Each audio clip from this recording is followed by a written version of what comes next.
podcast. My podcast is about videography. You know, I've been a videographer for about this is my 12th year. You know what I mean? So I've been shooting and editing for the last 12 years of my life. So, you know, as a business, as a hobby, as a creative, it only makes sense for me to do a podcast, mainly speaking on that. And when I bring guests onto my show, they're also creatives as well, whether it be fellow podcasters, fellow videographers, photographers, just anyone in the creative space. You know what I mean? So it's just like those are kind of like the main things that we kind of help with, guiding people in the right direction for one. A lot of people want to start a podcast, but they don't necessarily have the direction. So we try to help them with strategy in terms of what works for them as the individual, works for what's for them for their brand. And then we also want to help with the production side of it too. So, excuse me, shooting and editing is a long-winded process. You know what I mean? As somebody who does it for a living is highly tedious. It takes a lot of time and hours, invisible hours. You know what I mean? So I'll give you an example.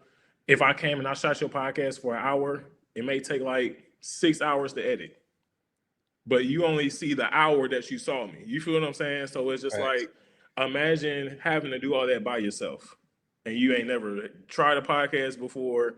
You ain't never, you know what I mean? You don't know nobody who has a podcast or has a successful one, and you have a job, you have XYZ going on in your life.